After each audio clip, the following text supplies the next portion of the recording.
আচ্ছা, আজকে আমরা শিখবো স্যালাইনের কম্পোনেন্ট। হ্যাঁ, বিশেষ করে আমরা নর্মাল স্যালাইন, ডেক্সট্রোজ স্যালাইন এবং ডিএনএস স্যালাইন, এই তিনটা স্যালাইনের কোনটাতে কী স্যালাইন রয়েছে বিভিন্ন প্রতিযোগিতামূলক পরীক্ষা এসে থাকে।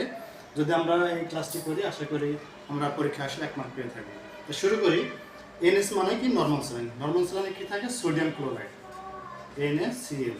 সোডিয়াম ক্লোরাইড কত পার্সেন্ট থাকে? 0.9%। ঠিক আছে। সেকেন্ড হচ্ছে ডেক্সট্রোজ অ্যাকোয়া। ডেক্সট্রোজ মানে কি? গ্লুকোজ।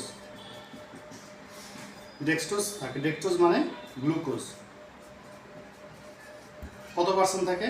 5% থাকে, 10% থাকে এবং 25% থাকে। কোয়েশ্চেনটি নিড অনুযায়ী বিভিন্ন রকম স্যালাইন ইউজ করে থাকে। ডিএনএস এর ফুল মিনিং কি? Dextrose in normal saline. Dextrose in normal saline অর্থাৎ আমরা কি বুঝতেছি?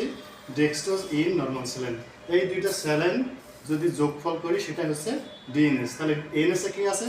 সোডিয়াম ক্লোরাইড 0.9% এবং ডেক্সট্রোজ আছে 5%। যদি বলা হয় 5% ডিএনএস বলা হয় তাহলে 5% ডেক্সট্রোজ।